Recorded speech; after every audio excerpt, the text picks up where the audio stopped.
ഈശോ മിശിഹായ്ക്ക് സ്തുതിയായിരിക്കട്ടെ. പ്രിയപ്പെട്ടവരെ, ഇന്ന് നാം തിരുഹൃദയത്തിൻ്റെ തിരുനാൾ കൊണ്ടാടുകയാണ്.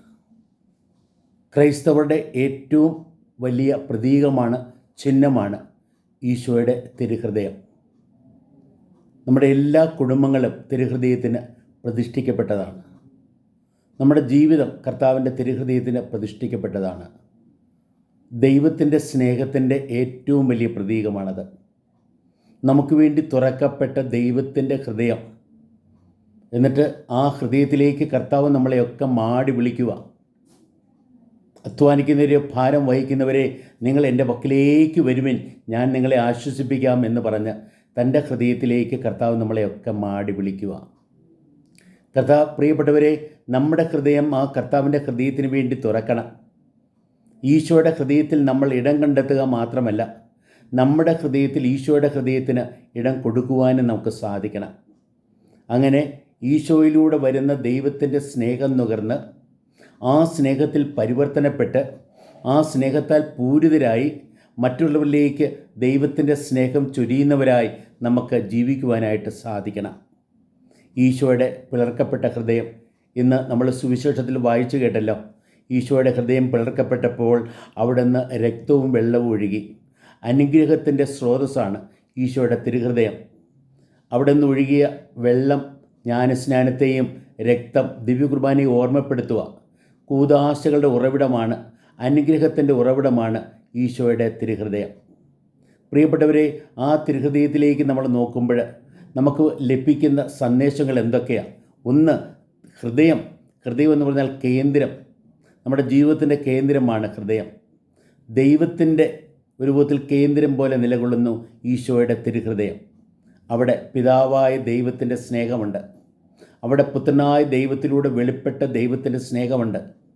പ്രിയപ്പെട്ടവരെ, അവിടെ പരിശുദ്ധാത്മാവ് അവിടെ നിന്ന് ഒഴുകുമ്പോൾ ആ ഹൃദയത്തിലെ സ്നേഹമാണ് നമ്മുടെ ഹൃദയത്തിലേക്ക് വർഷിക്കപ്പെടുക. നമ്മൾ കഴിഞ്ഞ ആഴ്ച ഈശോയുടെ ശരീരത്തിൻ്റെയും രക്തത്തിൻ്റെയും തിരുനാൾ കൊണ്ടാടി. ഇന്ന് നമ്മൾ ഈശോയുടെ തിരുഹൃദയത്തിൻ്റെ തിരുനാൾ കൊണ്ടാടുകയാണ്.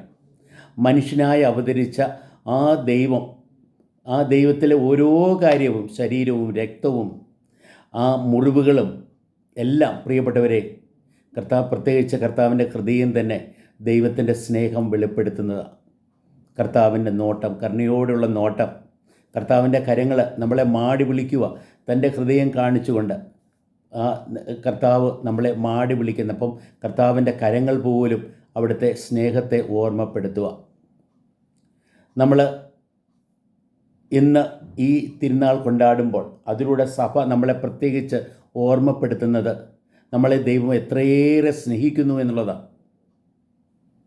തൻ്റെ പ്രിയ മകനെ നൽകാൻ തക്ക വിധം അത്രമാത്രം നമ്മളെ സ്നേഹിച്ച പിതാവായ ദൈവം തൻ്റെ ജീവൻ പോലും നൽകി, തൻ്റെ ഹൃദയം പിളർന്ന് അവിടെ നിന്ന് ചോരയും നീരും ചൊരിഞ്ഞ് നമ്മളെ സ്നേഹിക്കുന്ന പുത്രനായ ആ ദൈവം, പ്രിയപ്പെട്ടവരെ, ആ ദൈവത്തിൻ്റെ സ്നേഹമാണ് ഇന്ന് നമ്മൾ പ്രത്യേകിച്ച് കൊണ്ടാടുന്നത്. ഇന്നത്തെ ഒന്നാമത്തെ വായനയിൽ, പ്രിയപ്പെട്ടവരെ, ഹോസിയ പ്രവാചകൻ്റെ പുസ്തകത്തിൽ 11-ാമത്തെ അധ്യായത്തിൽ നമ്മൾ വായിച്ചു കേട്ടു എങ്ങനെ ദൈവം ഒരു പിതാവ് പുത്രനെ എന്ന പോലെ നമ്മളെ ഓരോരുത്തരെയും സ്നേഹിക്കുന്നു എന്നുള്ളത്. നമ്മളെ കൈപിടിച്ച് നടത്തുന്ന ദൈവം, നമുക്ക് ചോറ് വാരിത്തരുന്ന ദൈവം, നമ്മളെ തൻ്റെ കവളോട് ഒന്നു ചേർത്ത് നമുക്ക് ഉമ്മ തരുന്ന ദൈവം. പ്രിയപ്പെട്ടവരെ, നമ്മൾ ഓർക്കുക, ആ ദൈവത്തിൻ്റെ വലിയ സ്നേഹം. അവിടുന്നാണ് നമ്മളെ നടക്കാൻ പഠിപ്പിച്ചത്. നമ്മൾ ഒരിക്കലും ഉപേക്ഷിക്കാൻ അവിടത്തേക്ക് സാധിക്കില്ല എന്ന് ദൈവം പറയുക.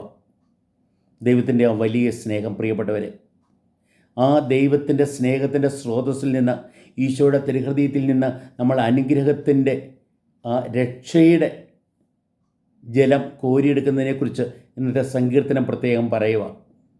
ഇന്നത്തെ രണ്ടാമത്തെ വായനയിൽ പൗലോസ് അപ്പോസ്തലൻ, പ്രിയപ്പെട്ടവരെ, അവിടെ എന്താ ഓർമ്മപ്പെടുത്തുന്നത്? ദൈവത്തിൻ്റെ സ്നേഹത്തിൻ്റെ നീളവും വീതിയും ആഴവും ഉയരവും ഗ്രഹിക്കുവാൻ നിങ്ങൾക്ക് സാധിക്കട്ടെ എന്ന് പറയാണ്. അറിവിനെയും അതിശയിക്കുന്ന, അതിലംഘിക്കുന്ന ആ ദൈവത്തിൻ്റെ സ്നേഹം, അതാണല്ലോ ഏറ്റവും വലിയ യാഥാർത്ഥ്യം എന്നുള്ളത്. ആ ദൈവത്തിൻ്റെ സ്നേഹത്തിൽ നിന്ന് ആർക്കും നമ്മളെ വേർപെടുത്താനാവില്ല എന്ന് റോമാക്കർക്കുള്ള ലേഖനം 8-ാമത്തെ അധ്യായത്തിൽ വെളിവാക്കുന്നുണ്ട്. പ്രിയപ്പെട്ടവരെ, നമ്മൾ ഇന്നത്തെ സുവിശേഷത്തിലേക്ക് നോക്കുമ്പോൾ അവിടെ ഇന്ന് നമ്മൾ ആഘോഷിക്കുന്ന ആ തിരുഹൃദയത്തിൻ്റെ തിരുനാളിൻ്റെ ആ അടിയിലുള്ള സംഭവം അവിടെ വെളിവാക്കപ്പെടുക. കുരിശിൽ കിടക്കുന്ന ഈശോയുടെ ഹൃദയം പിളർക്കപ്പെടുന്ന ആ അനുഭവമാണ് അവിടെ വിവരിച്ചിരിക്കുന്നത്. നമ്മൾ ആ തിരുഹൃദയത്തിൻ്റെ ചിത്രത്തിലേക്ക് നോക്കുമ്പോൾ പ്രിയപ്പെട്ടവരെ, നമ്മൾ അവിടെ കാണുന്ന കാര്യങ്ങൾ എന്തൊക്കെയാണ്? ഒന്നാമത്തേത് ഹൃദയം എന്ന് പറയാം. എന്നതിനെക്കുറിച്ച് സൂചിപ്പിച്ചു. എല്ലാത്തിൻ്റെയും കേന്ദ്രമായി, നമ്മുടെ ജീവിതത്തിൻ്റെ കേന്ദ്രമായി, നമ്മുടെ ഓരോരുത്തരുടെയും കേന്ദ്രമായി നിലകൊള്ളുന്ന ആ ഹൃദയം സ്നേഹത്തിൻ്റെ ഏറ്റവും വലിയ പ്രതീകമാണ്.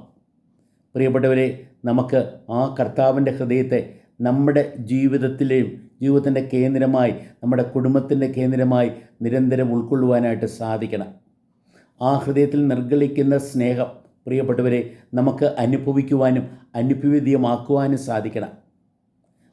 അത് കഴിഞ്ഞിട്ട് നമ്മൾ പ്രത്യേകമായിട്ട് കാണുന്നത് എന്താണെന്നറിയാവോ?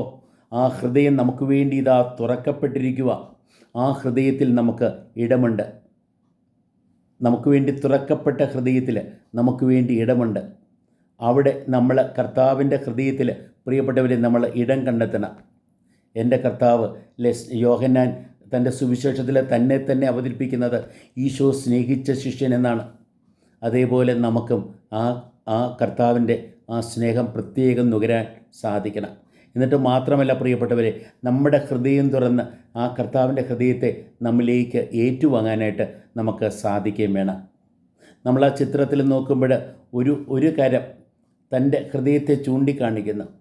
നമ്മുടെ ശ്രദ്ധയെ അങ്ങോട്ട് തിരിക്കുക. എന്നിട്ട് മറ്റേ കരം നമ്മുടെ മേൽ അനുഗ്രഹം ചൊരിയുന്ന രീതിയിലാണ് പ്രിയപ്പെട്ടവരെ നമുക്ക് കാണാനായിട്ട് സാധിക്കുക. ഇനിയും അതേപോലെ തന്നെ നമ്മൾ ഓർക്കേണ്ട ഒരു കാര്യം, പ്രിയപ്പെട്ടവരെ, ആ ഹൃദയത്തിൽ നിന്ന് നിർഗളിക്കുന്ന ചോരയും നീരും, ആ ചോരയും നീരും നമ്മളെ ഓർമ്മപ്പെടുത്തുന്നത് നമ്മൾ സ്വീകരിക്കുന്ന കൂദാശകളെക്കുറിച്ചാണ്. അതോടൊപ്പം തന്നെ ആ ഈശോയുടെ സഹനത്തെ അത് ഓർമ്മപ്പെടുത്തുക. കർത്താവ് സഹിച്ചുകൊണ്ട് നമുക്ക് വേണ്ടി തന്നെ സമർപ്പിച്ചുകൊണ്ട് നമ്മളെ അത്രമാത്രം സ്നേഹിച്ചു. സ്നേഹിതന് വേണ്ടി ജീവൻ അർപ്പിക്കുന്നതിനേക്കാളും വലിയ സ്നേഹമില്ല എന്ന് പറഞ്ഞ കർത്താവാണ് മരിച്ചും കഴിഞ്ഞ് ഹൃദയം കുത്തിപ്പിളർന്നിട്ടും അവിടെ നിന്ന് ചോരയും നീരും ചൊരിഞ്ഞ് നമ്മളെ സ്നേഹിക്കുന്ന ആ കർത്താവിൻ്റെ വലിയ അഗാധമായ സ്നേഹം. പ്രിയപ്പെട്ടവരെ, നമ്മൾ ആ ഹൃദയത്തിൽ നമ്മൾ കാണുന്നത് എന്താ? മുൾക്കിരീടമുണ്ട്, അതേപോലെ മുറിവുകളുണ്ട്. നമ്മുടെ ജീവിതത്തിലെ സഹനങ്ങളുമെല്ലാം ഏറ്റെടുക്കുന്ന, മാനസികവും സാമൂഹികവും ശാരീരികവും ഒക്കെയായ നമ്മുടെ സഹനങ്ങളെല്ലാം ഏറ്റെടുക്കുന്ന കർത്താവ്. അതേപോലെ തന്നെ പ്രിയപ്പെട്ടവരെ, ആ ഹൃദയത്തിൽ നിന്ന് നിർഗളിക്കുന്ന അഗ്നിയുണ്ട്. സ്നേഹാഗ്നിയാണ്, പരിശുദ്ധാത്മാവാകുന്ന അഗ്നിയാണ്. ആ അഗ്നി നമ്മുടെ ഹൃദയത്തിലേക്ക് ഏറ്റുവാങ്ങണം. എന്നിട്ട് ആ സ്നേഹത്തിൽ ജ്വലിക്കുന്നവരായി ജീവിക്കുവാനായിട്ട് നമുക്കൊക്കെ സാധിക്കണം. നമ്മുടെ ആരാധനാ വത്സരത്തിലെ ഏറ്റവും പ്രധാനപ്പെട്ട ദിവസങ്ങൾ പ്രിയപ്പെട്ടവരെ, നമുക്ക് പെസഹ ത്രിദിനം എന്ന് പറയാം. വിശുദ്ധ വാരത്തിലെ പെസഹ ത്രിദിനങ്ങൾ, അവിടെ നമ്മൾ ആഘോഷിക്കുന്ന 3 കാര്യങ്ങളാണ്. ഒന്ന്, നമ്മൾ പെസഹ വ്യാഴാഴ്ച ദിവ്യകുർബാന സ്ഥാപിച്ചത് നമ്മൾ ആഘോഷിക്കും. ദുഃഖവെള്ളിയാഴ്ച നമുക്ക് വേണ്ടി മരിച്ച കർത്താവിൻ്റെ പീഡാനുഭവത്തെയും മരണത്തെയും നമ്മൾ ആഘോഷിക്കും. അത് കഴിഞ്ഞിട്ട് നമ്മൾ ഈസ്റ്റർ ആഘോഷിക്കും. ഈസ്റ്റർ ഞായറാഴ്ചയാണ്. നമ്മുടെ ഓരോ ഞായറാഴ്ചയിലും പ്രിയപ്പെട്ടവരെ നമ്മൾ ആ ഈസ്റ്ററിൻ്റെ അനുഭവത്തെ നിരന്തരം നവീകരിക്കുക. എന്നിട്ട് നമ്മൾ പെസഹ വ്യാഴാഴ്ച കർത്താവ് കുർബാന സ്ഥാപിച്ചത് നമ്മൾ വീണ്ടും പ്രത്യേകമായിട്ടൊന്ന് അനുസ്മരിച്ച് നമ്മൾ ആഘോഷിക്കുന്നതാണ് ആ പരിശുദ്ധ ദിവ്യകാരുണ്യത്തിൻ്റെ തിരുനാൾ, കോർപ്പസ് ക്രിസ്തി, ഈശോയുടെ ശരീരത്തിൻ്റെയും രക്തത്തിൻ്റെയും തിരുനാൾ. എന്നിട്ട് ദുഃഖവെള്ളിയാഴ്ച, പ്രിയപ്പെട്ടവരെ, ആ ദുഃഖവെള്ളിയാഴ്ചത്തെ ആ അനുഭവം നമ്മൾ പ്രത്യേകമായിട്ട് ആഘോഷിക്കുന്ന ദിവസമാണ് ഈ തിരുഹൃദയത്തിൻ്റെ തിരുനാൾ. നമുക്ക് നമ്മുടെ ആരാധനയിലും നമ്മുടെ പ്രാർത്ഥനയിലും നമ്മുടെ ബന്ധങ്ങളിലും നമ്മുടെ ജീവിതത്തിലും ഈശോയുടെ ആ ഹൃദയത്താൽ നിറഞ്ഞ്, ആ ഹൃദയത്താൽ പ്രചോദിപ്പിക്കപ്പെട്ട്, ആ ഹൃദയത്തിൽ നിന്ന് ഊർജ്ജം ഉൾക്കൊണ്ട് ജീവിക്കുവാനായിട്ട് നമുക്കെല്ലാം സാധിക്കണം. കർത്താവിൻ്റെ ആ തുറന്ന ഹൃദയത്തിൽ നമുക്ക് ഇടം കണ്ടെത്താം. ആ തുറന്ന ഹൃദയത്തെ നമ്മുടെ ഹൃദയത്തിലേക്ക് ഏറ്റുവാങ്ങിക്കൊണ്ട് സ്നേഹം നിറഞ്ഞവരായി നമുക്ക് ജീവിക്കാം. ക്രൈസ്തവ ജീവിതത്തിൻ്റെ കേന്ദ്രം ആയി നിലകൊള്ളുന്ന ദൈവത്തിൻ്റെ സ്നേഹം, ഈശോയിലൂടെ വെളിപ്പെട്ട സ്നേഹം, പരിശുദ്ധാത്മാവിലൂടെ ചൊരിയപ്പെടുന്ന സ്നേഹം, അത് പ്രിയപ്പെട്ടവരെ അതിൻ്റെ എല്ലാം പ്രതീകമാണ് ഈശോയുടെ തിരുഹൃദയം. നമ്മുടെ ഓരോ ദിവ്യകുർബാനയിലും ഈ തിരുഹൃദയത്തിൻ്റെ അനുഭവമാണ് നമുക്ക് ലഭിക്കുക.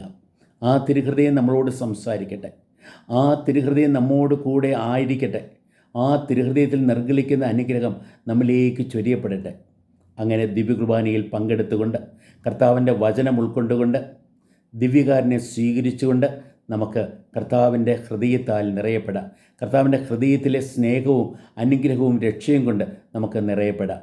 അങ്ങനെ നിറഞ്ഞ് നമുക്ക് രക്ഷ പകരുന്നവരായി, സ്നേഹം പകരുന്നവരായി, ദൈവത്തിൻ്റെ പ്രിയപ്പെട്ട മക്കളായി, ദൈവസ്നേഹത്തിൻ്റെ ഏറ്റവും വലിയ സാക്ഷികളായി ജീവിക്കാനായിട്ട് ശ്രദ്ധ വയ്ക്കാം. ദൈവം നമ്മെ അനുഗ്രഹിക്കും.